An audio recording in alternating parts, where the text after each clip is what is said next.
Itutok mo pa sa akin yang marumi mong sandok, sige. Sigaw ng lalaking nakamamahaling sapatos na tila hindi makapaniwala sa nangyayari. Hindi nagpatinag si Mara Vergara. Mas lalo pa niyang idiniin ang hawak sa sandok na panlaban niya sa araw-araw na pagkayod. Ang sandok na ginagamit niya sa paghahalo ng sisig ay siya na ring sandata niya ngayon. 5 minuto pa lang ang nakalipas, payapa siyang nag-aayos ng kanyang munting sisigan sa kanto ng barangay nila sa Laguna. Ang malakas na buhos ng ulan ay hindi niya alintana. Sanay na siya sa pakikipaglaro sa panahon. Ang mahalaga ay makabenta siya para may pambaon ang kapatid niyang si Leo bukas. Ngunit ang payapang hapon ay biglang sinira ng pagdating ng isang makintab at itim na sasakyan.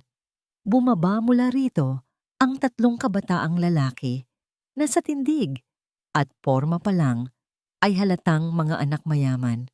Ang kanilang tawanan ay umalingaw-ngaw at sa isang iglap, napansin ni Mara ang kanilang pinagkakatuwaan. Isang batang lalaki na nagtitinda ng sampagita, na ngayon ay nanginginig na umiiyak sa isang sulok.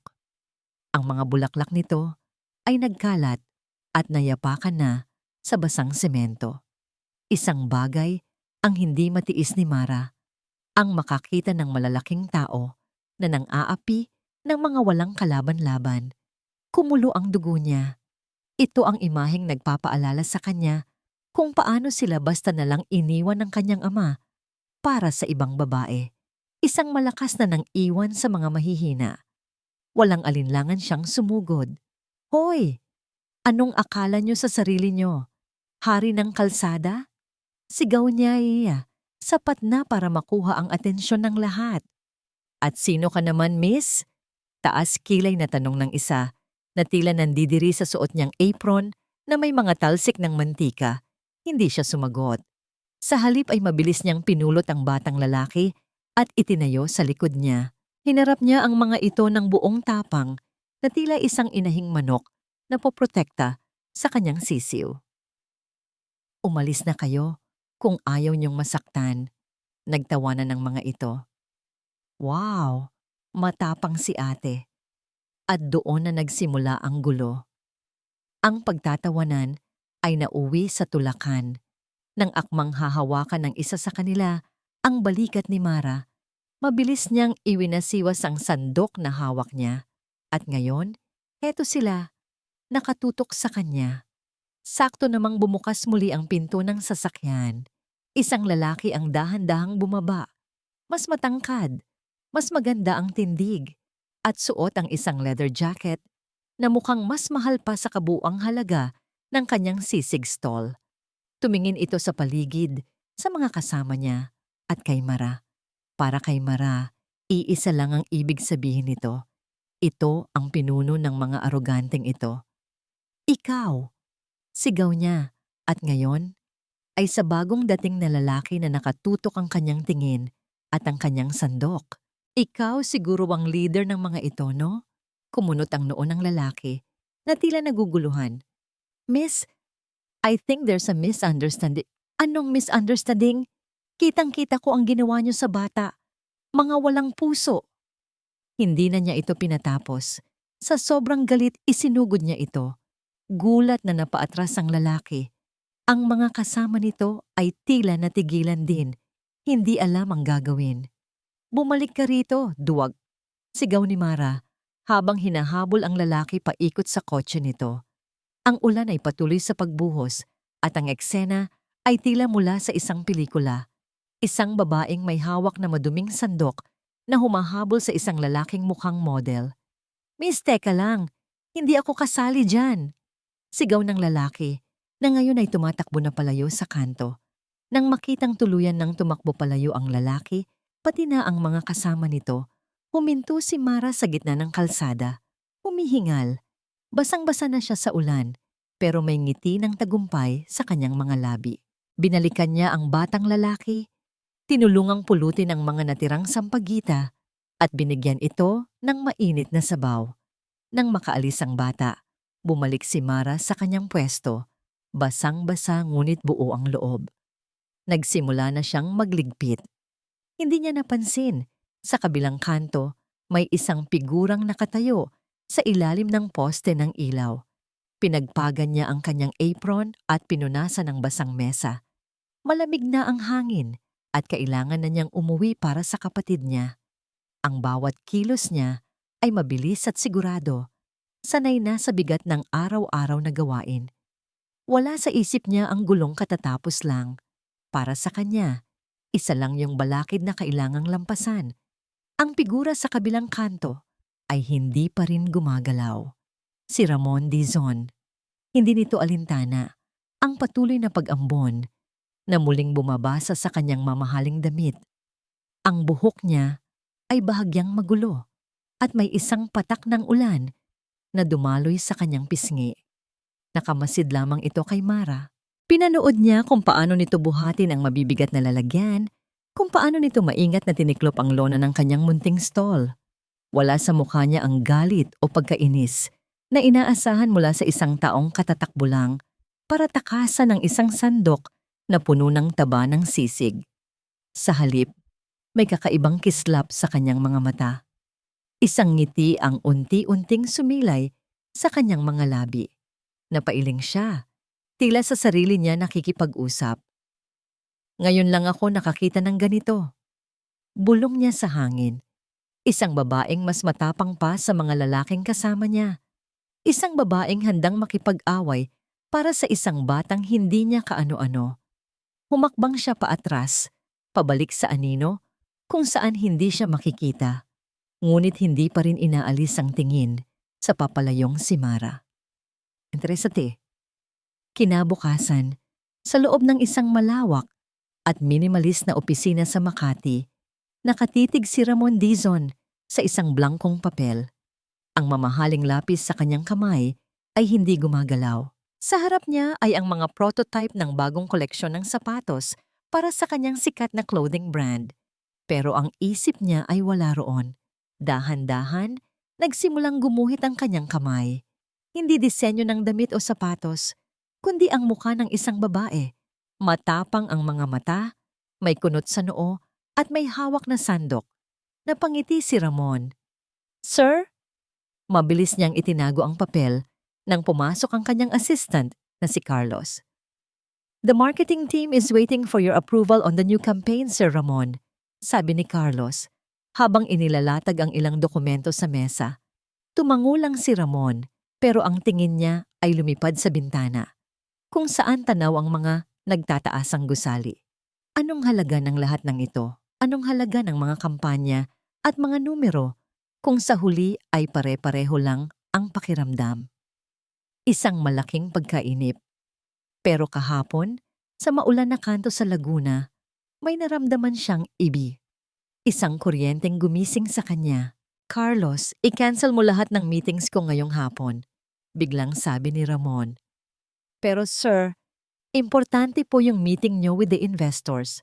"I said cancel it." Ang boses ni Ramon ay pinal at hindi na nagbigay ng puwang para sa anumang tanong. Tumayo siya, kinuha ang susi ng kanyang kotse at naglakad palabas. Ngunit hindi siya dumiretso sa kanyang sports car. Naglakad siya patungo sa parking ng mga empleyado at hinanap ang pinakaordinaryong sasakyan doon, ang lumang kotse ng kanilang mensahero. "Pahiram muna, Mang Tonyo," sabi niya sa gulat na matanda. "May pupuntahan lang akong importante." Ilang oras ang lumipas, ipinarada ni Ramon ang lumang kotse sa isang lugar na hindi kalayuan sa sisigan ni Mara. Mula sa loob, pinanood niya ito. Nakita niya ang lahat. Ang pagod sa mga mata nito habang naghihiwa ng sibuyas. Ang pilit na ngiti na ibinibigay nito sa bawat customer. Ang mabilis na pagpunas nito ng pawis sa noo gamit ang likod ng kanyang kamay. Nakita niya ang isang babaeng mag-isang lumalaban sa buhay at ang paghanga na naramdaman niya kahapon ay mas lalong lumalim. Ito ang totoong lakas. Hindi ang yabang na ipinapakita ng mga kasama niya o ang kapangyarihang nabibili ng pera. Kinagabihan, bumalik si Ramon sa mansyon nila. Ngunit sa halip na pumasok sa malawak niyang walk-in closet na puno ng mga damit na libo-libo ang halaga, binuksan niya ang isang lumang baul sa bodega. Sa loob nito ay ang mga damit na isinusuot niya noong high school pa lang siya. Mga kupas na t-shirt at pantalon. Kumuha siya ng isang simpleng itim na t-shirt at isang pares ng maong. Pumasok siya sa banyo at tiningnan ang kanyang sarili sa salamin. Si Ramon Dizon, ang bad boy ng fashion world, ang lalaking laman palagi ng mga balita. Ngumisi siya. Hindi ito ang kailangan niya ngayon. Hinubad niya ang mamahaling relo. Ginulo niya ang kanyang buhok. Tiningnan niyang muli ang kanyang refleksyon. Mon, sabi niya sa sarili. Mon na lang. Kinabukasan, nag-abang siya. Naghintay siya hanggang sa paunti na ang mga customer ni Mara. Huminga siya ng malalim at naglakad papalapit sa stall. Tumingala si Mara mula sa kanyang ginagawa. Ang mga mata nito ay nanliit nang makita siya. Puno ng pagdududa. Anong kailangan mo? Tanong nito. Ang boses ay kasing talim ng kutsilyong hawak niya. Nag-a-apply sana ako, sabi ni Ramon.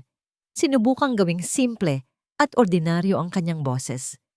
Kahit anong trabaho, tagahugas, tagabuhat, gusto ko lang matuto. Tiningnan siya ni Mara mula ulo hanggang paa. Wala akong pera pampasweldo. Okay lang, mabilis na sagot ni Ramon. Kahit pagkain lang, okay na. Kailangan ko lang talaga ng trabaho. Umiling si Mara. Hindi ako nagpapasok ng kung sino-sino. Umalis ka na. Tinalikuran na siya nito. Isang malinaw na senyales na tapos na ang usapan. Nakatayo lang si Ramon doon. Pakiramdam niya ay isa siyang basahan na itinaboy. Ito ang unang beses sa buong buhay niya na may tumanggi sa kanya ng ganito. Pero sa halip na mainis, mas lalo lang siyang naging determinado. Hindi siya umalis. Tumayo lang siya sa di kalayuan, naghihintay. Maya-maya pa, nakita niyang may kinuha si Mara mula sa kanyang bulsa, isang lumang cellphone. Mula sa kinatatayuan ni Ramon, hindi niya marinig ang usapan, pero nakita niya ang pagbabago sa mukha ni Mara. Ang tapang na kanina'y nakapalibot sa kanya ay biglang naglaho, napalitan ng purong pag-aalala. Nakita niya kung paano ito napahawak sa kanyang noo at pagkatapos ay mabilis na binuksan ng maliit na kahon kung saan niya inilalagay ang kanyang benta. Ang laman nito ay iilang lukot na pera. Hindi pa rin siya gumalaw. Naghintay pa rin siya. Nang ibaba ni Mara ang telepono, napasandal ito sa kanyang pwesto. Tila nawalan ng lakas. Ito na ang pagkakataon niya. Muli siyang lumapit. Bago pa man makapagsalita si Mara para itaboy siyang muli, nagsalita na siya. Ang boses ay mas mahinahon ngayon. Miss, hayaan mo na akong tumulong, kahit sa pagbubuhat lang. Si Leo, nilalagnat. Ang mga salitang iyon, mula sa kanilang kapitbahay na si Aling Nita, sa kabilang linya ay paulit-ulit na tumatakbo sa isip ni Mara. Pakiramdam niya ay nanlamig ang buong katawan niya. Agad niyang tiningnan ang laman ng kanyang kahon. Kulang. Kulang pa pambili ng gamot at pambayad sa tricycle pauwi. Napapikit siya ng mariin. Bakit kailangang mangyari ang lahat ng sabay-sabay? Pagmulat niya ng kanyang mga mata, nandoon pa rin sa harap niya ang lalaking makulit na nag-a-apply ng trabaho. Ang pangalan daw niya ay Mon. Nakatayo lang ito. Ang mga mata ay puno ng sinseridad. Miss, hayaan mo na akong tumulong, kahit sa pagbubuhat lang. Sa normal na araw, ipagtatabuyan niya ito palayo.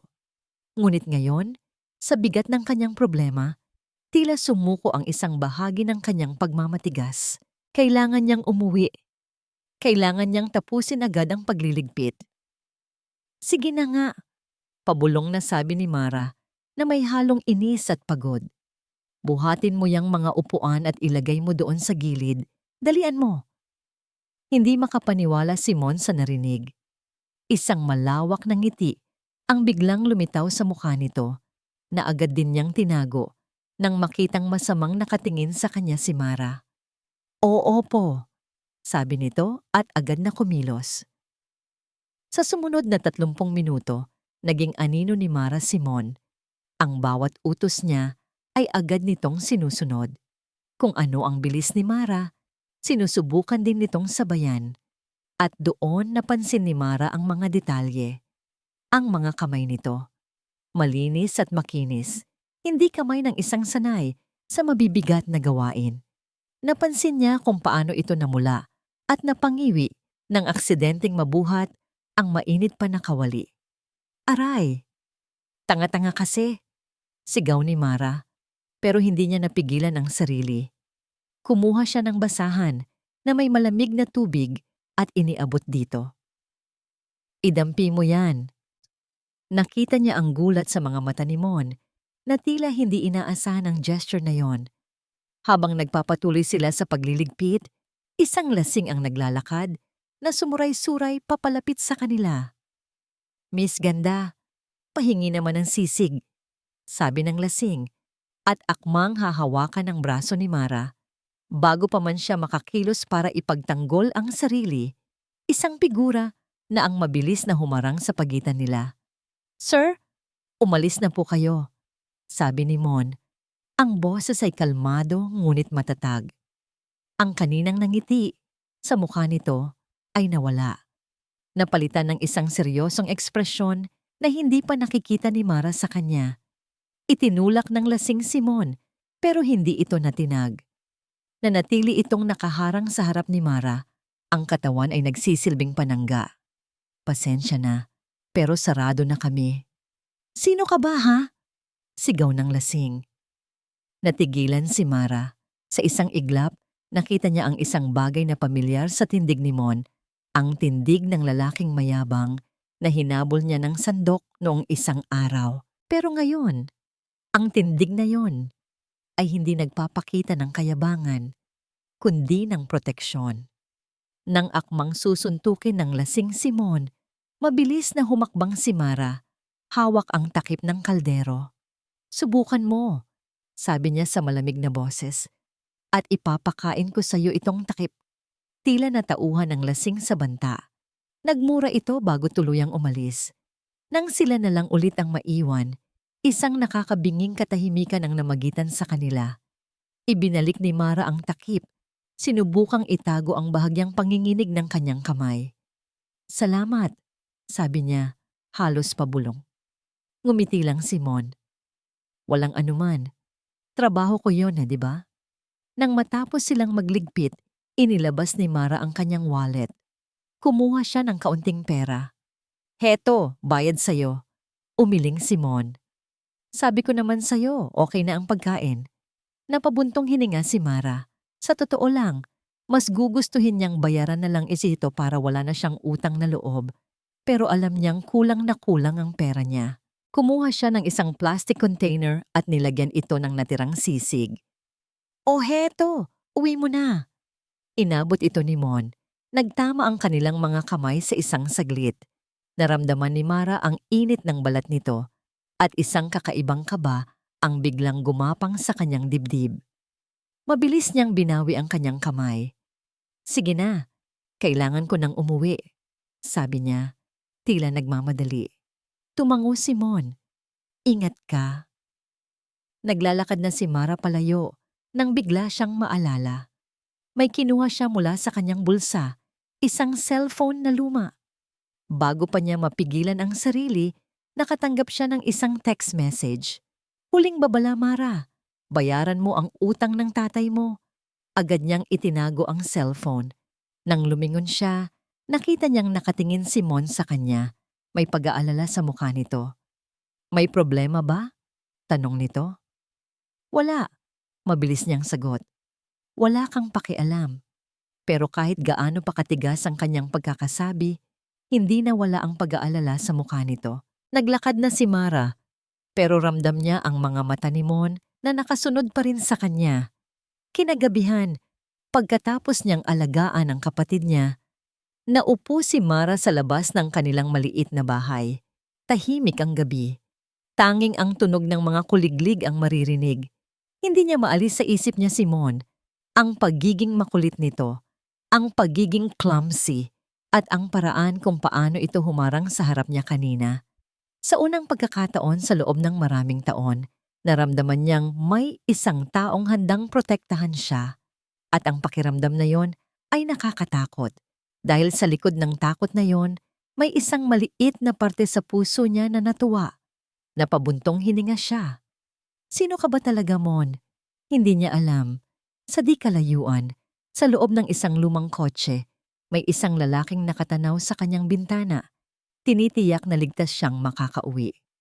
Nang makita nitong pumasok na si Mara sa loob ng bahay, doon lang nito binuhay ang makina ng sasakyan. Ngunit bago pa siya makaalis, isang pamilyar na sasakyan ang biglang huminto sa tapat ng kalsada. Isang mamahaling sasakyan. Bumukas ang bintana nito at isang babaeng naka-makeup at sikat na damit ang sumigaw. Ramon, anong ginagawa mo dito? Nanigas si Ramon sa kanyang kinauupuan. Naramdaman niyang huminto ang pagtibok ng kanyang puso. Dahan-dahan siyang lumingon. Nakita niya. Hindi niya alam kung ano ang aasahan. Akmang tatayo na siya para pumasok sa loob ng bahay ng isang matinis na tunog ng preno ang bumasag sa katahimikan ng gabi. Nasundan ito ng liwanag mula sa headlight ng isang mamahaling sasakyan. Isang sasakyang hindi nababagay sa kanilang simpleng kanto. Napatingin si Mara sa kalsada. Ang puso niya ay biglang kinabahan. Bumukas ang bintana ng kotse. Sa loob, isang babaeng maganda, nakapulang lipstick at halatang galing sa ibang mundo. Sinundan ni Mara ang direksyon ng tingin ng babae.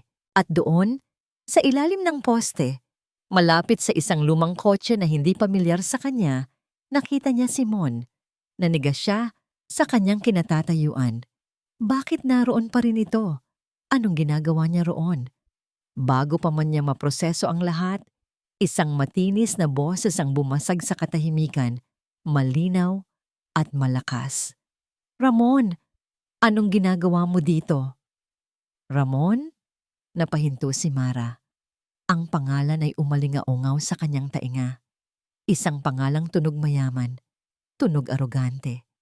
Tumingin siya kay Mon. Nakita niya itong nanigas.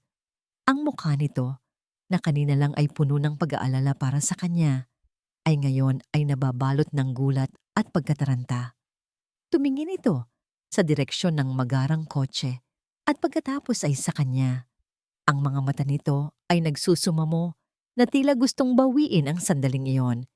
At sa isang iglap, nag-ugnay ang lahat sa isip ni Mara. Ang lalaki sa mamahaling kotse noong umuulan, ang tindig, ang seryosong ekspresyon kanina nang harangin nito ang lasing. Hindi siya si Mon, siya si Ramon, ang lalaking hinabol niya ng sandok. Ang lalaking pinagtawanan niya at tinawag na walang kwentang mayaman. Isang mapait na ngiti ang sumilay sa labi ni Mara. Napakagaling niyang artista. At siya, si Mara Vergara, na laging nag-iingat, ay ang tangang naniwala. Naramdaman niya ang pamilyar na kirot sa kanyang dibdib, ang kirot ng pagtataksil. Ang parehong kirot na naramdaman niya noong araw na umalis ang kanyang ama at hindi na bumalik. Tumalikod siya. Hindi na niya kailangang marinig ang anumang paliwanag. Habang naglalakad siya pabalik sa pinto ng kanilang bahay, naririnig niya ang boses nito na sumisigaw, "Mara, teka!" Pero hindi siya lumingon. At sa isang iglap, ang lahat ng pader na unti-unti niyang ibinababa ay muling tumaas, mas matibay at mas mataas kaysa dati. "Mara, teka!" Ang sigaw ni Ramon ay nawala sa hangin. Huli na ang lahat. Ang pagsara ng pinto ng bahay ni Mara ay parang isang malakas na sampal sa kanyang mukha. Si Ramon, a waste of time. Ang boses ni Angelica, ang babaeng nasa kotse, ay puno ng pagkainis. Bumaba ito at lumapit sa kanya. Inirapan ang paligid na tila nandidiri. "Ano bang ginagawa mo sa lugar na to? At sino yung babaeng yon? Ang cheap." Hindi pinansin ni Ramon si Angelica. Ang mga mata niya ay nakatutok pa rin sa saradong pinto. Ang isip niya ay nag-uulit sa huling tingin na ibinigay sa kanya ni Mara. Isang tingin na puno ng sakit at pagkasuklam. Ramon, are you listening to me? Hinawakan ni Angelica ang braso niya, pero marahas itong iwinaksi ni Ramon. Umalis ka na, Angelica, sabi niya. Ang boses ay malamig at walang emosyon. What? Matapos mo akong hindi siputin sa dinner, ganyan ka pa? I drove all the way here to find you. Hindi kita pinapunta dito, sigaw ni Ramon. At sa unang pagkakataon ay hinarap ito. Umalis ka na, sabi. Natigilan si Angelica sa pagsigaw niya. Gulat at may halong takot, bumalik ito sa kotse, pinaandar ang makina ng buong ingay at mabilis na umalis. Ngayon, mag-isa na lang ulit si Ramon sa tahimik na kanto. Naglakad siya papalapit sa pinto ni Mara. Itinaas niya ang kanyang kamay, akmang kakatok, pero ibinaba rin niya ito. Anong sasabihin niya? Paano niya ipapaliwanag ang isang kasinungalingang siya mismo ang gumawa? Mara, mag-usap tayo. Please. Mahina ang pagkakasabi niya, sapat lang para marinig niya mismo. Bumukas ang pinto. Ngunit hindi si Mara ang lumabas, kundi ang kapitbahay nitong si Aling Nita. Tiningnan siya nito mula ulo hanggang paa. Wala ka nang babalikan dito, iho, sabi ng matanda. Lubayan mo na si Mara. Sapat na ang mga problema niya. Isinara ni Aling Nita ang pinto. Bawat salita nito ay parang karayom na tumusok sa puso ni Ramon. Napayuko siya. Tinalikuran niya ang bahay at naglakad pabalik sa lumang kotse na dala niya. Pag-upo niya sa driver's seat na pasuntok siya sa manibela. Tanga. Ang plano niya ay simple lang. Ang makilala si Mara sa paraang hindi makakaapekto ang kanyang pangalan o pera. Gusto niyang makita siya nito bilang Simon, isang ordinaryong tao. Pero hindi niya naisip na ang simpleng kasinungalingang yon ang siyang sisira sa lahat. Nagmaneho siya pauwi. Ang mga ilaw ng syudad ay mabilis na dumadaan sa kanyang paningin, pero wala siyang makita kundi ang mukha ni Mara na puno ng pagkabigo. Pagdating niya sa malaki at malamig nilang mansyon, sinalubong siya ng katahimikan, walang tao. Gaya ng dati. Dumiretso siya sa kanyang kwarto at ibinagsak ang sarili sa kama. Ang lahat ng yaman sa paligid niya ay tila nangungutya. Ano ang silbi ng mga ito kung ang tanging bagay na gusto niya ay hindi niya makuha? Naalala niya ang apron na ibinigay sa kanya ni Mara kanina. Ang apron na may amoy ng sisig at pawis. Iyon ang pinakatotoong bagay na nahawakan niya sa loob ng mahabang panahon. At ngayon, wala na iyon. Itinapon na sa kanya pabalik. Tumayo siya at lumapit sa isang mamahaling florera sa gilid ng kanyang kwarto. Walang pag-aalinlangan, itinulak niya ito. Ang tunog ng nabasag na babasagin ay umalingaw-ngaw sa buong silid. Pero hindi nito kayang tabunan ng ingay sa loob ng kanyang dibdib. Ang ingay ng pagsisisi. Doon niya napagtanto. Ang pagiging bad boy niya, ang pagtakas niya sa kanyang pangalan, ang lahat ng laro niya. Wala itong kwenta. Dahil sa pagtatago niya sa kung sino talaga siya, nawala sa kanya ang isang taong sa wakas ay nagparamdam sa kanya na gusto niyang maging isang mas mabuting tao. Kaya pala, pinaglalaruan mo lang ako. Ang mga salita ni Mara ay bumalik at bawat isa ay parang punyal. Napaupo siya sa sahig, sa gitna ng mga bubog. Ang lalaking may kontrol sa lahat ay wala na. Ang natira ay si Ramon. Isang duwag na sinira ang tiwala ng nag-iisang babaeng nakakita sana sa kung sino talaga siya sa likod ng maskara. Sa kabilang dako ng Laguna, si Mara ay nakaupo sa dilim. Hawak ang kanyang lumang cellphone. Pinalis niya ang kanyang mga luha. Ayaw na niyang umiyak para sa isang lalaki. Lalo na sa isang manloloko.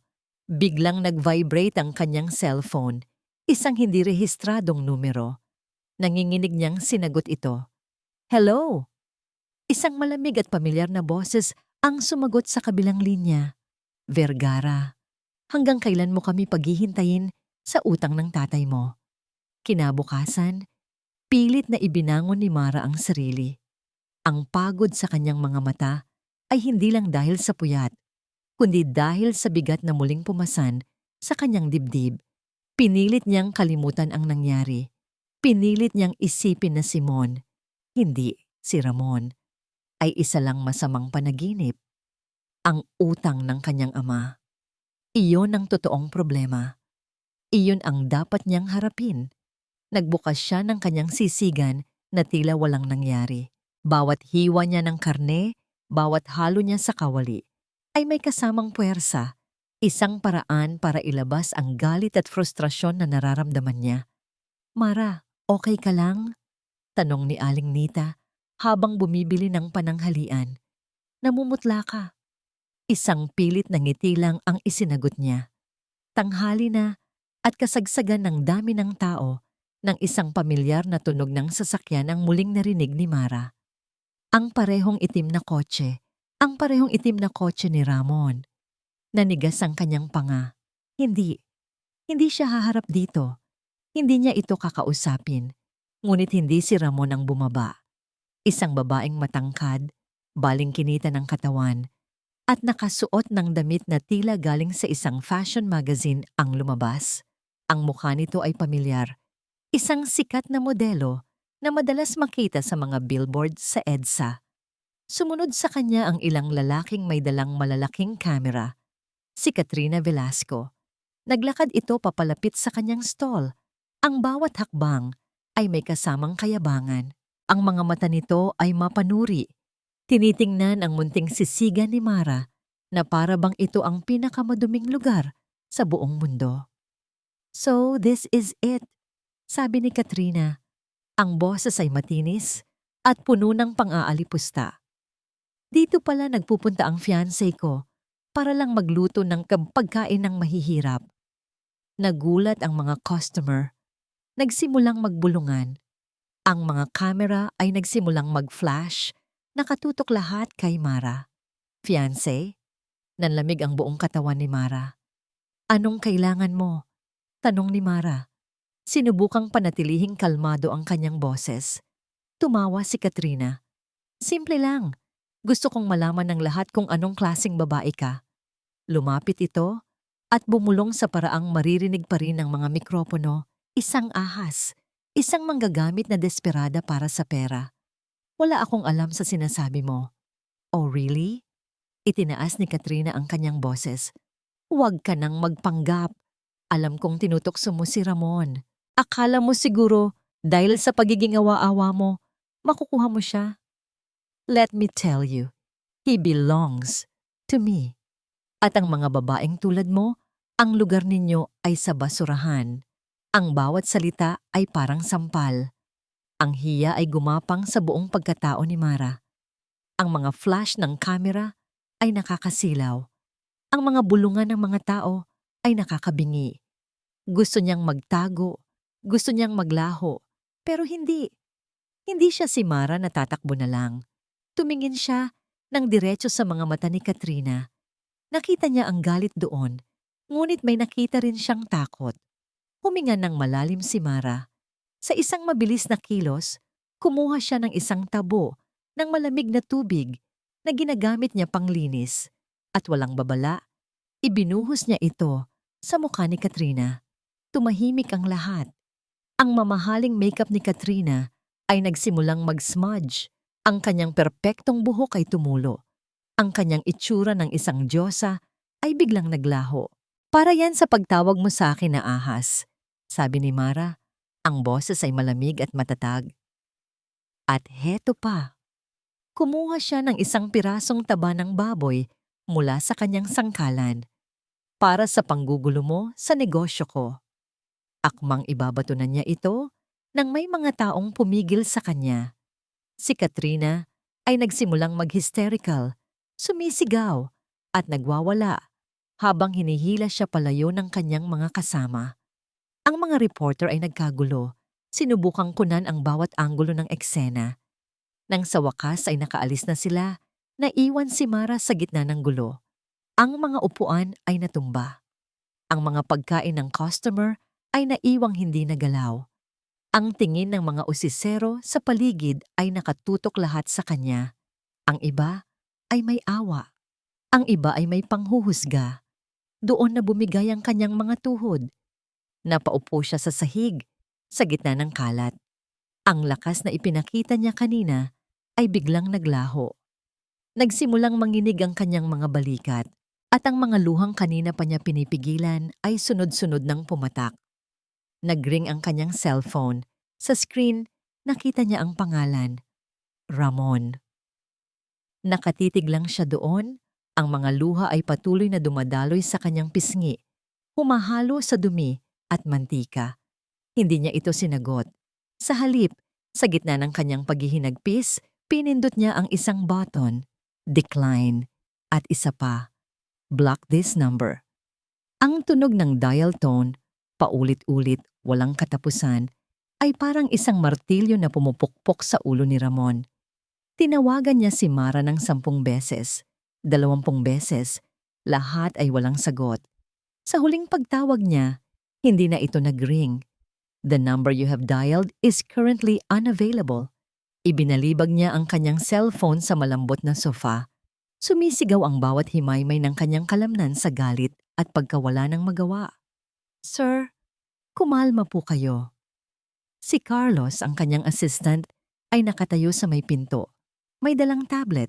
Sa screen, ang video ng eskandalo sa sisigan ni Mara ay viral na. Ang headline, sikat na modelo. Sinugod ang sisig vendor na umano'y kabit ng fiancé na si Ramon Dizon.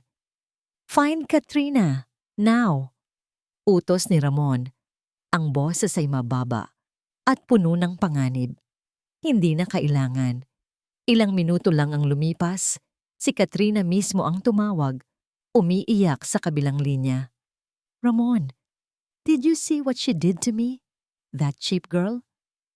Sino ang nag-utos sa'yo? Putol ni Ramon. Walang paligoy-ligoy. What are you talking about? Ginawa ko yon dahil mahal kita. Huwag ako, Katrina. Alam kong hindi mo ito gagawin ng walang kapalit. Magkano ang binayad sa'yo? At sino ang nagbayad? Natahimik si Katrina sa kabilang linya. At sa katahimikang yon, nakuha ni Ramon ang kanyang sagot. I will find out, Katrina. At kapag nalaman ko, sisiguraduhin kong hindi ka na makakatuntong sa kahit anong runway o photoshoot. Mark my words, ibinaba niya ang tawag. Tumingin siya kay Carlos. I trace mo ang lahat ng financial transactions ni Katrina sa nakalipas na buwan. Hanapin mo kung sino ang nagdeposito ng malaking halaga sa account niya.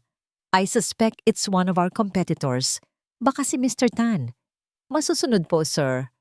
Nang makaalis si Carlos, naiwan si Ramon sa kanyang opisina na napapalibutan ng karangyaan. Ngunit pakiramdam niya ay sinasakal siya. Ang imahe ni Mara na nakaupo sa sahig, umiiyak, ay hindi maalis sa kanyang isip. Siya ang may kasalanan nito. Ang gulo ng mundo niya ay idinamay ang tahimik na buhay nito. Hindi niya alam ang gagawin. Gusto niyang pumunta sa Laguna, pero alam niyang hindi siya nito haharapin. Gusto niyang ayusin ang lahat, pero hindi niya alam kung saan magsisimula. May isang lugar lang siyang naiisip. Isang lugar kung saan siya nakakahinga. Nagmaneho siya, hindi pa uwi, kundi palayo sa syudad. Palayo sa ingay, sa gulo, sa pangalang Dizon. Huminto siya sa harap ng isang simpleng gate. Walang pangalan, walang palatandaan. Isang maliit na bahay ampunan na tinatawag na tahanan ng pag-asa. Ito ang lihim niya. Isang lugar na tinutulungan niya mula sa sarili niyang pera, hindi pera ng kumpanya. Isang lugar kung saan hindi siya si Ramon Dizon, ang CEO, kundi si Kuya Mon lang. Pagpasok niya, sinalubong siya ng mga bata. Ang kanilang maliliit na yakap at masasayang tawa ang tanging gamot sa kumikirot niyang puso.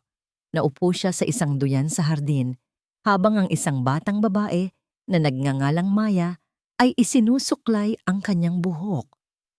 Kuya Mon, bakit ka malungkot? Tanong ng bata. Isang mapait na ngiti ang isinagot ni Ramon. May nagawa kasi akong mali, Maya. May nasaktan akong tao. Sino po? Isang matapang na babae. Kasing tapang mo. Dumating si Sister Agnes, ang madring namamahala sa ampunan. Tumabi ito sa kanya sa duyan. Anak, ang bawat bagyo ay dumadaan din. Mahinahong sabi ng madre na tila alam na alam ang bigat na dinadala niya. Ang mahalaga ay kung ano ang gagawin mo pagkatapos. Hindi ko po alam, sister. Pakiramdam ko, sinira ko na ang lahat. Alam kong may mabuti kang puso, iho. Sabi ni Sister Agnes, hinahaplos ang kanyang likod. Huwag mong hayaang talunin ka ng nakaraan mo. Minsan, ang kailangan lang para maghilom ang isang sugat ay ang harapin ito ng buong katapatan. Ang mga salita ng madre ay tumagos sa kanya. Katapatan, isang bagay na hindi niya naibigay kay Mara. Biglang nagring ang cellphone. Si Carlos. Sir, sabi nito sa kabilang linya, ang boses ay tila nag-aalangan. May nahanap na po ako tungkol sa nag-utos kay Katrina. Sino? Si Tan? Hindi po, sir. Huminga ng malalim si Carlos. Ang transfer po, galing sa isang offshore account na nakalink sa pangalan ng lola nyo. Si Doña Margarita. Natigilan si Ramon. Pakiramdam niya ay binuhusan siya ng isang baldeng yelo. Ang lola niya? Ang matriarch ng pamilya Dizon? Bakit? Sir? Bago pa man makasagot si Ramon, isa pang tawag ang pumasok. Isang numerong hindi niya kilala. Dahil sa pagmamadali, sinagot niya ito. Hello? Isang boses ng babae. Mahinahon. Pamilyar. Isang boses na matagal na niyang hindi naririnig. Isang boses mula sa kanyang nakaraan. Ramon? Anak? Huminto ang mundo ni Ramon. Ang boses na yon, ang boses ng ina niya. Ang inang umalis at iniwan siya noong bata pa siya. Lumipas ang 2 araw na parang isang bangungot para kay Marana. Ang video ng eskandalo ay kumalat sa social media. Ang kanyang munting sisigan na dati puno ng tawanan ng mga suki ay ngayon ay dinadaanan na lang at tinitingnan ng mga taong mapanghusga. Iilan na lang ang bumibili. Ang iba ay pumupunta para lang kumuha ng litrato. Parang robot na lang si Mara kung kumilos. Naghihiwa, nagluluto, naglilini. Wala nang laman ang kanyang mga mata. Pakiramdam niya ay isa siyang dayuhan sa sarili niyang buhay. Ang bawat tunog ng sasakyan na dumadaan ay nagpapakaba sa kanya. Ang bawat tingin ng tao ay parang isang matulis na bagay na tumutusok sa kanyang likod.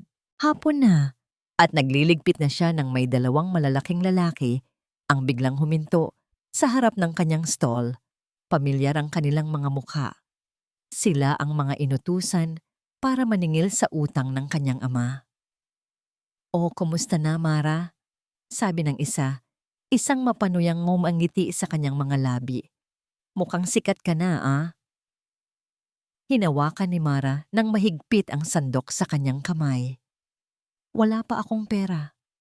Alam namin, sabi ng pangalawa, habang sinisipa ang isa sa mga bangko, dahilan para ito ay tumumba. Pero tapos na ang palugit mo. Nasa likod ni Mara ang kapatid niyang si Leo, nakadarating lang mula sa eskwela. Hinila niya ito papalapit sa kanya. Ang katawan niya ay nagsisilbing panangga. Bigyan niyo pa ako ng ilang araw. Parang awa niyo na. Awa? Tumawa ang lalaki. Ang awa hindi nakakabili ng pagkain. Lumapit ito at dinuro ang noo ni Mara. 1 linggo. Bigyan ka namin ng 1 linggo. Pagkatapos noon, at wala ka pa ring bayad. Baka gusto mong isunod namin ang kapatid mo. Nanlaki ang mga mata ni Mara. Isang primordial na takot ang gumapang sa kanyang buong pagkatao. Huwag! Huwag niyong isasali ang kapatid ko dito. Para patunayan ang kanilang punto, iwinasiwas ng isa sa kanila ang kamay sa ibabaw ng mesa ni Mara. Inihulog ang lahat ng lalagyan ng sahog sa sahig. Ang mga sibuyas, sili, at kalamansi ay nagkalat sa basang semento. Pagkatapos, tumalikod na sila at naglakad palayo na parang walang nangyari. Naiwan si Mara na nanginginig. Yakap-yakap ang kanyang kapatid. Pinulot niya ang mga natumbang gamit. Ang bawat piraso ay parang kabawasan sa kanyang pagkatao. Pakiramdam niya ay nasa pinakamababang punto na siya ng kanyang buhay. Wala na siyang matatakbuhan. Wala nang pag-asa. Nang akala niya ay wala nang masasama pa, isang anino ang tumabon sa kanya. Dahan-dahan siyang tumingala. Isang babaeng nakasuot ng simpleng bestida pero halatang mamahalin ang nakatayo sa harap niya. Ang mukha nito ay mahinahon, ngunit may lungkot sa kanyang mga mata na tila pasan nito ang buong mundo. Ang itsura nito ay elegante, isang malaking kontradiksyon sa magulong paligid. Agad na nag-init ang ulo ni Mara. Isa na namang mayaman, isa na namang galing sa mundo ni Ramon. Marahil ay nandito para tapakan palalo ang kanyang pagkatao. Ano pa po ang kailangan ninyo? Tanong ni Mara. Ang boses ay puno ng pait. Hindi pa po ba sapat ang ginawa ng mundo ninyo sa akin? Hindi sumagot ang babae. Sa halip, yumuko ito at tinulungan siyang pulutin ng isang kalamansi na gumulong malapit sa paa nito. Inabot nito sa kanya. Ang mga kamay nito ay malambot, ngunit bahagyang nanginginig. Ako si Elara Dizon. Natigilan si Mara. Dizon. Ako ang ina ni Ramon. Isang sarkastikong tawa ang kumawala sa bibig ni Mara. Ang ina. Nandito po ba kayo para bigyan ako ng pera? Para layuan ko na ang anak ninyo? Pasensya na po. Pero naunahan na kayo ng fiancé. Umiling si Elara at isang butil ng luha ang pumatak mula sa mata nito. Nandito ako hindi para saktan ka, sabi nito. Ang boses ay basag, kundi para humingi ng tulong mo. Napakunot ang noo ni Mara. Tulong? Siya? Anong tulong ang maibibigay ng isang tulad niya sa isang Dizon? Si Ramon. Kailangan kanya. Hindi nakapagsalita si Mara. Hinawakan ni Elara ang kanyang kamay. Ang lamig ng mga daliri nito ay ramdam na ramdam niya. Si Ramon, sinisira niya ang sarili niya dahil sa akin. Huminga ito ng malalim. Tila kinukuha ang lahat ng lakas. Dahil iniwan ko siya. Nag-aalinlangan si Mara. Ang bawat hibla ng kanyang pagkatao ay sumisigaw na itaboy. Ang babaeng nasa harap niya. Isa siyang Dizon. Bahagi siya ng mundong nagdulot sa kanya ng sakit. Ngunit ang desperasyon sa mga mata ni Elara ay totoo. Ang panginginig ng mga kamay nito ay hindi pagkukunwari. May kung anong puwersa ang pumigil kay Mara na tumalikod. Inakay niya si Elara sa isa sa mga natirang upuan. Naupo sila roon sa gitna ng nagkalat na sahog at sa harap ng naghihingalong uling. Hindi ko maintindihan, mahinang sabi ni Mara. Tumingin si Elara sa malayo. Ang mga mata ay tila bumabalik sa isang malayong nakaraan. Noong ipinanganak ko si Ramon, akala ko iyon na ang pinakamasayang araw ng buhay ko. Siya ang aking anghel. Isang mapait na ngiti ang sumilay sa kanyang labi. Pero hindi ko alam, kasabay ng paglabas niya ay ang pagpasok ng isang kadiliman sa loob ko. Isang lungkot na hindi ko maipaliwanag. Isang takot na baka masaktan ko ang sarili kong anak. Nakinig lang si Mara. Ang galit sa kanyang dibdib ay unti-unting napapalitan ng pagtataka. Postpartum depression, iyon ang tawag nila. Pagpapatuloy ni Elara. Pero noong mga panahong yun, sa pamilya ng mga Dizon, ang tingin nila roon ay kabaliwan. Isang kahinaan. Araw-araw, naririnig ko mula sa biyanan ko, ang ina ng aking asawa, na hindi ako karapat-dapat na ina, na baka isang araw ay malunod ko si Ramon sa paliguan. Naramdaman ni Mara ang pangingilabot. Ang asawa ko, mahal niya ako, pero mas mahal niya ang kanyang pangalan, ang reputasyon ng pamilya. Sinubukan niyang ipagamot ako ng palihim pero wala ring nangyari. Ang kadiliman ay lalong lumalalim. Tumulo ang luha ni Elara, hindi na nito pinigilan. Isang gabi, nagising ako na may hawak na unan at nakatayo ako sa tabi ng kuna ni Ramon. Hindi ko alam kung paano ako nakarating doon. Doon ako natakot, hindi para sa sarili ko, kundi para sa kanya. Kinabukasan umalis ako. Iniwan ko siya. Iniwan ko ang aking anghel para iligtas siya mula sa akin. Ang kwento ay parang isang matulis na kutsilyo na bumaon sa puso ni Mara. Ang imahe ng isang ina na umiiyak sa takot para sa kanyang anak ay isang bagay na hindi niya inaasahan. Sinubukan kong bumalik pagkaraan ng ilang taon, noong magaling na ako. Pero huli na ang lahat. Ang biyenan ko, sinabi niya kay Ramon na iniwan ko siya dahil mayroon akong ibang lalaki na ipinagpalit ko siya sa pera. At si Ramon, naniwala siya. Ngayon, naiintindihan na ni Mara ang pagiging bad boy ni Ramon. Ang pagre-rebelde, hindi yun para sa mundo. Iyon ay isang sigaw. Isang sigaw para sa inang akala niya ay nagtaksil sa kanya. Ang batang masayahin na nakikita ko sa mga litrato ay naging isang lalaking puno ng galit sa mundo. Basag ang bossing, sabi ni Elara. At kasalanan ko ang lahat.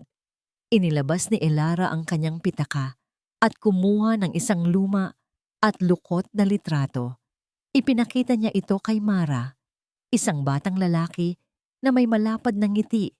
Yakap-yakap ang isang teddy bear. Ang mga mata nito ay puno ng inosenteng kaligayahan.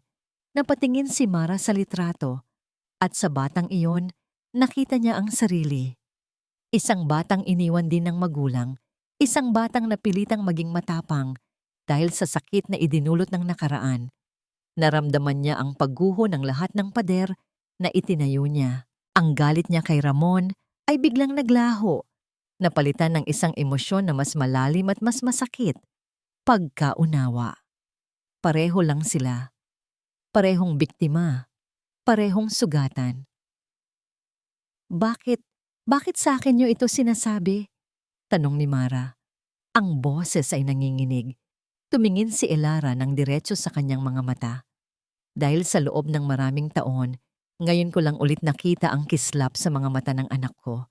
Noong araw na ikwento niya sa akin ang tungkol sa isang matapang na babae na nagtitinda ng sisig. Ikaw ang nagpabalik noon, Mara. Kahit sa sandaling panahon lang. Hinawakan ni Elara ang mga kamay ni Mara. Ang mga mata ay nagsusumamo. Ikaw lang ang makakatulong sa kanya, Mara, dahil nakikita kong mahal ka niya. At alam kong sa kabila ng galit mo, may puwang din siya sa puso mo. Naiwan si Mara na hindi makakilos. Ang lahat ng alam niya, ang lahat ng pinaniniwalaan niya ay gumuho. Ang mundo niya ay binaliktad. Si Ramon ay hindi isang manloloko. Isa siyang kaluluwang sugatan, tulad niya. At ang ina nito ay hindi isang kontrabida. Isa siyang ina na nagsakripisyo. Ang bigat ng utang, ang banta sa kanyang kapatid, ang gulo sa kanyang negosyo. At ngayon, ang katotohanan ito. Pakiramdam ni Mara ay nalulunod siya. Nakatayo siya ngayon sa isang sangangdaan. Sa isang landas ay ang pagtakas, iwanan ng lahat, dalhin ang kapatid niya at magsimula sa ibang lugar kung saan walang nakakakilala sa kanila. Sa kabilang landas ay ang pananatili, harapin ang mga maniningil, harapin ang kahihiyan, at harapin ang isang lalaking ngayon ay naiintindihan na niya ang sakit na dinadala. Kinuha niya ang kanyang cellphone, nanginginig ang kanyang mga daliri habang binubuksan niya ang kanyang contacts. Tiningnan niya ang nakablock na numero ni Ramon. Pinindot niya ito. Unblock. Tinitigan niya ang pangalan sa screen, ang puso niya ay nagtatalo. Tumawag o hindi? Tumakbo o lumaban? Pinindot ni Ramon ang end call matapos kausapin ang kanyang ina. Hindi siya makapaniwala. Ang buong buhay niya ay itinayo sa isang kasinungalingan. Ang galit na kinimkim niya sa loob ng maraming taon ay para sa maling tao. Ang kanyang lola, bago pa man niya maproseso ang lahat, Muling nagiring ang kanyang cellphone. Isang pamilyar na numero. Mara. Huminto ang kanyang paghinga. Sa isang iglap, nawala ang lahat ng iba pang problema. Ang isip niya ay nakatuon na lang sa pangalang nasa screen. Mabilis niyang sinagot ito. Mara? Ang boses niya ay halos pabulong, puno ng pag-asa at takot.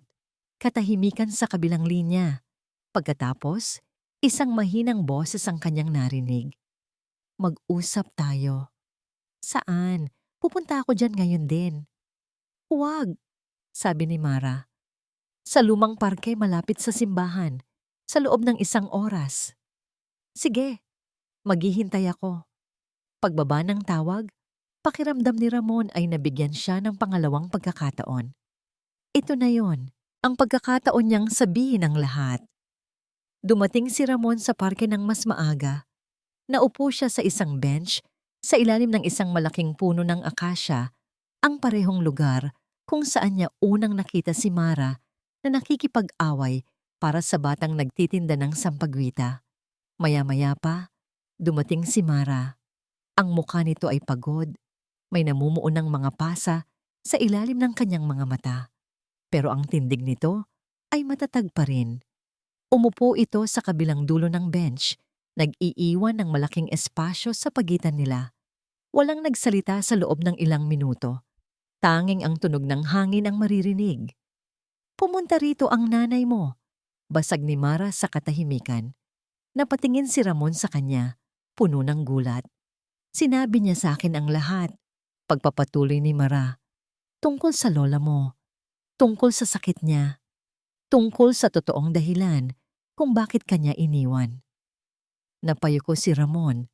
Ang bigat ng katotohanan ay muling bumagsak sa kanya. Nalaman ko lang din kanina. Alam mo, galit na galit ako sa'yo, sabi ni Mara. Ang boses ay nagsimulang manginig. Dahil ang tingin ko sa'yo ay isang mayaman na walang ginawa, kundi paglaruan ng mga taong tulad ko. Pero mali pala ako.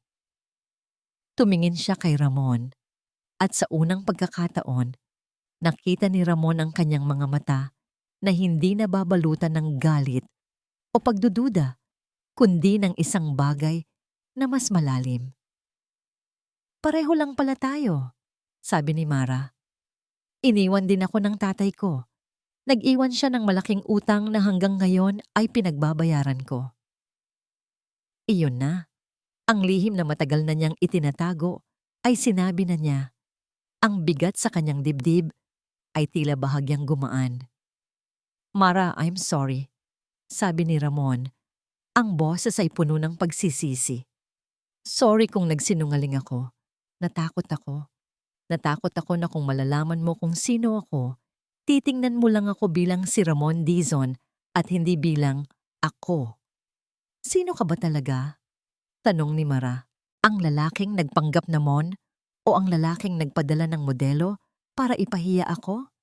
Hindi ko siya pinadala. Mabilis na sagot ni Ramon. Katrina did that on her own. Or so I thought. Ang lola ko ang may pakana ng lahat. Gusto niya akong sirain, patunayan na wala akong kwenta para hindi sa akin mapunta ang kumpanya. Isang katahimikan na naman ang namagitan sa kanila. Ngunit sa pagkakataong ito, hindi ito awkward. Ito ay isang katahimikan ng pag-uunawa. Yung utang, sabi ni Ramon, ako na ang bahala. Hindi. Mabilis na sagot ni Mara. Hindi ko kailangan ng pera mo. Problema ko to. Kung ganon, hayaan mo akong tulungan ka sa paraang gusto mo, sabi ni Ramon. Hayaan mo akong patunayan sa'yo na hindi ako tulad ng tatay mo. Hayaan mong ipakita ko sa'yo na kaya kong manatili. Dahan-dahan, lumapit si Ramon. Umupo siya sa tabi ni Mara. Inabot niya ang kamay nito. Sa pagkakataong ito, hindi ito binawi ni Mara. Ngunit bago pa man may masabi ang isa sa kanila, 3 anino ang biglang lumitaw mula sa likod ng mga puno. Ang mga lalaking naningil kay Mara kanina. Aba. Mukhang nakahanap ka na ng magbabayad para sa'yo, Mara, sabi ng leader, isang mapanganib na ngiti sa kanyang labi. Agad na tumayo si Ramon at hinarang si Mara sa likod niya. Huwag niyo siyang gagalawin. At sino ka naman, boyfriend niya? Tumawa ang mga ito. Kung mayaman ka, mas maganda. Bayaran mo na kami ngayon din para tapos ang usapan. Walang magbabayad sa inyo ng kahit isang kusing. Matigas na sabi ni Ramon. Ang pananakot ay ilegal at may sapat akong ebidensya para ipakulong kayong lahat. Natigilan ang mga lalaki. Nakita ni Mara ang isang bagay sa mga mata ni Ramon na hindi niya pa nakikita dati. Hindi arogansya, kundi purong awtoridad. Hindi na siya ang nagpapanggap na Mon o ang rebelding Ramon. Siya ang leader na sanay humawak ng kapangyarihan. Sinusubukan mo ba kaming takutin, bata? Sabi ng leader at bumunot ng isang maliit na patalim. Napaatras si Mara, ngunit hindi natinag si Ramon. Hindi ko kayo tinatakot, kalmadong sabi ni Ramon. Habang palihim na pinipindot ang speed dial sa kanyang cellphone na nasa bulsa. Sinasabi ko lang ang mangyayari. Sumugod ang lalaki. Itinulak ni Ramon si Mara palayo sa panganib. Nahagip ng patalim ang kanyang braso at naramdaman niya ang isang matulis na kirot. Ramon! Sigaw ni Mara, puno ng takot. Ngunit bago pa man makasugod muli ang lalaki, sunod-sunod na sirena ng pulis ang umalingaw-ngaw sa buong parke. Mabilis na dumating ang mga mobile car, pinalibutan sila. Gulat na napatingin ang mga goons sa paligid. Huli na para tumakbo. Habang pinupusasan sila ng mga pulis, lumapit si Mara kay Ramon. Ang mga mata ay puno ng luha habang tinitingnan ang sugat sa braso nito na ngayon ay dinudugo na. Bakit mo ginawa yon? Tanong niya. Ang boses ay nanginginig. Tiningnan siya ni Ramon. Sa kabila ng sakit, isang maliit na ngiti ang sumilay sa kanyang labi. Hindi na kita iiwan, sabi niya. Inuulit ang mga salitang gusto niyang sabihin kanina. Pangako. Dinala si Ramon sa pinakamalapit na ospital para gamutin ang kanyang sugat. Hindi ito malalim, pero sapat na para mag-iwan ng peklat. Isang permanenteng paalala ng gabing iyon. Hindi umalis si Mara sa tabi niya. Habang tinatahi ng doktor ang sugat, nakatingin lang si Mara sa mukha ni Ramon. Nakita niya ang sakit dito, pero wala siyang nakitang pagsisisi. Nang sila na lang ang maiwan sa kwarto, isang tahimik na pasasalamat ang namutawi sa bibig ni Mara. Salamat, Ramon. Para saan? Tanong niya. Sinubukang ngumiti. Sa lahat. Kinabukasan habang nagpapahinga si Ramon, ginawa ni Mara ang isang bagay na hindi niya inaasahan sa sarili. Pumunta siya sa presinto. Sa tulong ng abogado ni Ramon na agad na dumating, nagsampa siya ng formal na reklamo laban sa mga nanakot sa kanya. Sa unang pagkakataon, hindi siya tumakbo, lumaban siya. Paglabas ni Ramon ng ospital, ang unang bagay na ginawa niya ay ang harapin ng media. Nagpatawag siya ng isang press conference sa harap ng maraming kamera. Sa tabi niya si Mara, sinabi niya ang lahat. Una sa lahat, gusto kong humingi ng paumanhin kay Miss Mara Vergara. Simula niya, ang gulo na nangyari sa kanyang negosyo ay dahil sa mga problema ng pamilya ko at hindi niya ito deserve. Pangalawa, si Miss Katrina Velasco ay hindi ko fiancé. Ang lahat ng nangyari ay parte ng isang masamang plano para sirain hindi lang ako, kundi pati na rin si Mara. At pangatlo, sabi niya, at sa pagkakataong ito ay tumingin siya kay Mara. Ang babaeng ito ay ang pinakamatapang, pinakamasipag, at pinakatotoong taong nakilala ko. At kung may isang bagay man akong pinagsisisihan, iyon ay ang nasaktan ko si siya. Pagkatapos ng press con, dinala ni Ramon si Mara sa isang tahimik na restaurant. Doon, naghihintay ang isang tao, si Elara. Ang pagkikita ay alanganin sa simula. Ngunit nang makita ni Elara ang benda sa braso ng kanyang anak, hindi na nito napigilan ang sarili. Niyakap niya si Ramon ng mahigpit at doon, sa gitna ng restaurant, umiyak ang mag-inang matagal na pinaghiwalay ng tadhana. Pinanood lang sila ni Mara at sa halip na mainggit, naramdaman niya ang isang kakaibang saya. Ang paghilom na nasasaksihan niya ay nagbigay sa kanya ng pag-asa. Lumapit sa kanya si Elera. "Salamat sa iyo, Mara," sabi nito. Hawak ang kanyang kamay. "Salamat sa pagbibigay ng pangalawang pagkakataon sa anak ko." Nang sumunod na araw, pumunta si Ramon sa sisigan ni Mara. Ang mga tsismosa sa paligid ay nagulat nang makitang ang sikat na CEO ay prenteng nagwawalis ng sahig at nagpupunas ng mga mesa. "Ano ang ginagawa mo?" tanong ni Mara. Hindi napigilang mapangiti. "Tinutupad ang pangako ko," sabi ni Ramon. "Sabi ko tutulungan kita, di ba?" Hindi niya basta binayaran ng utang ni Mara. Sa halip umupo siya kasama nito at gumawa sila ng isang business plan. Tinulungan niya itong makakuha ng maliit na loan sa bangko sa legal na paraan at ginamit ang kanyang kaalaman sa negosyo para palaguin ang sisigan. "Gusto kong maramdaman mo na ikaw ang nagtagumpay dito, Mara. Hindi ako," paliwanag niya. "Dahil kaya mo, palagi mong kaya." Ang paggalang na yon sa kanyang kakayahan ang pinakamahalagang regalong natanggap ni Mara. Isang hapon, isinama siya ni Ramon sa isang lugar na hindi niya pa napupuntahan, ang tahanan ng pag-asa. Doon, nakita ni Mara ang tunay na Ramon, ang Kuya Mon na mahal ng mga bata. Nakipaglaro siya sa kanila, nagbasa ng mga kwento, at sa unang pagkakataon ay naramdaman niya ang gaan ng loob na matagal na niyang hindi nararamdaman. Habang pauwi na sila, sa ilalim ng papalubog na araw, huminto si Ramon sa paglalakad. Humarap siya kay Mara. May kinuha siya sa kanyang bulsa. Hindi ito isang mamahaling singsing na may malaking diamante. Isa itong simpleng singsing na yari sa silver na may maliit na ukit ng araw. "Alam kong masyadong mabilis." Simula niya, ang boses ay bahagyang nanginginig. "Alam kong marami pa tayong kailangang ayusin, pero gusto kong malaman mo na seryoso ako, Mara. Seryoso ako sa'yo." Lumuhod siya sa harap niya, doon mismo sa simpleng kalsada ng Laguna. "Hindi ito galing sa yaman ko, kundi sa puso ko. Mara Vergara, pakakasalan mo ba ako?" Napuno ng luha ang mga mata ni Mara. Hindi luha ng sakit o lungkot, kundi luha ng purong kaligayahan. Tumingin siya sa lalaking nasa harap niya, ang lalaking minsan niyang tinawag na kaaway, ang lalaking naging katulong niya, ang lalaking sumalo sa kanya, at ang lalaking nagpakita sa kanya na karapat-dapat siyang mahalin. Dahan-dahan, tumango siya. Oo, 5 taon ang lumipas. Ang dating maliit na sisigan sa kanto ay isa ng kilalang restaurant na may pangalang Sisig ni Mara Atmon. Ang amoy ng bagong lutong sisig ay humahalo sa masayang tawanan ng mga customer at sa ingay ng mga batang naghahabulan.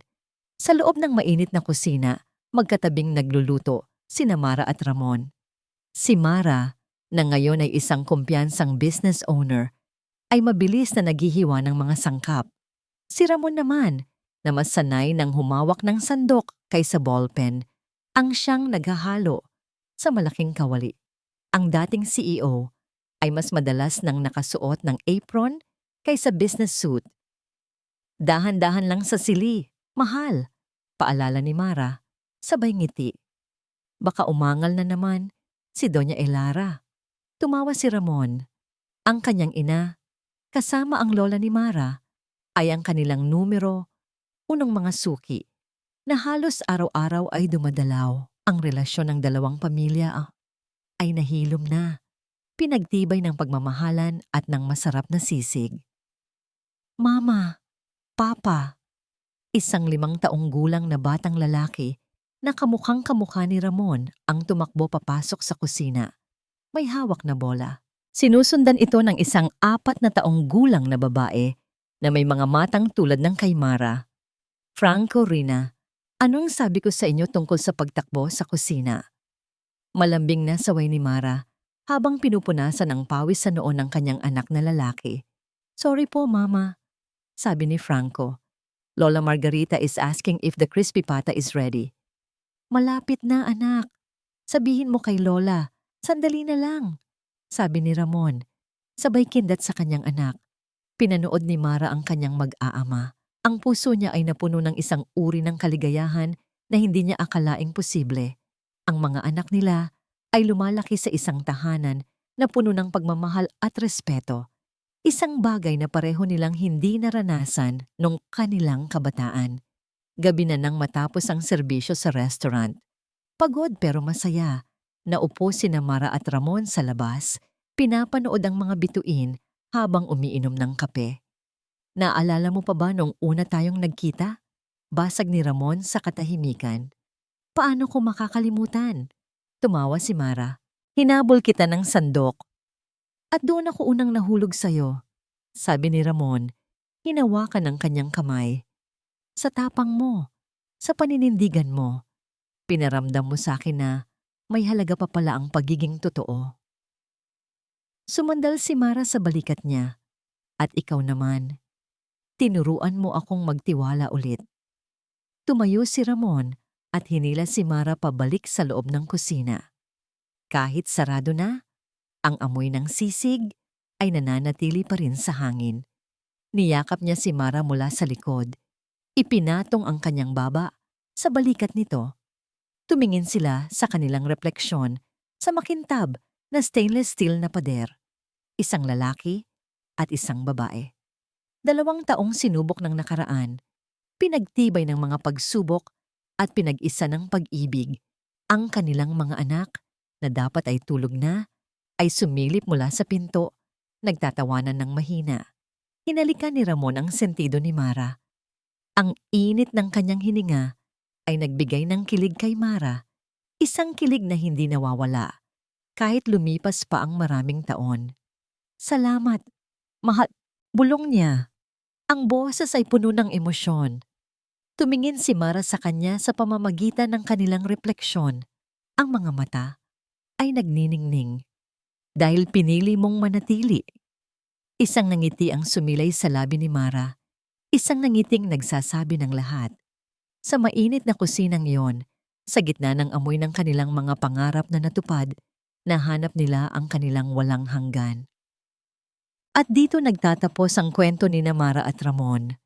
Mula sa kaibuturan ng aking puso, maraming salamat sa inyong walang sawang pagsubaybay at pakikinig. Isang karangalan ang samahan kayo sa bawat kabanata ng paglalakbay na ito. Mula sa magulong kanto sa Laguna hanggang sa paghilom ng 2 pusong minsan ng sinugatan ng nakaraan. Habang isinusulat ko ang kwentong ito, naramdaman ko ang bawat patak ng ulan, ang bawat talsik ng mantika, ang bawat luhang pumatak, at ang bawat ngiting nagbigay ng pag-asa.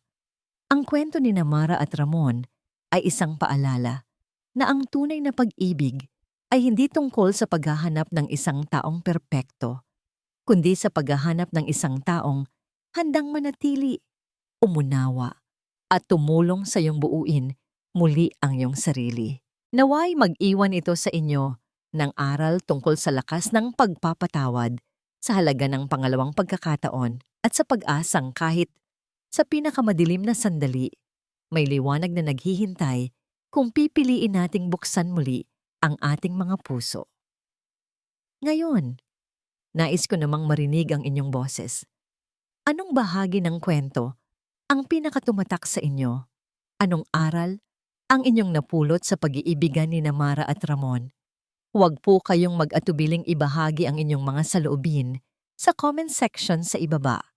Ang inyong mga mensahe ay nagsisilbing inspirasyon para sa mga susunod pang kwentong ating pagsasaluhan. Muli, maraming salamat. Mahal naming mga tagapakinig. Hanggang sa ating susunod na kwentuhan.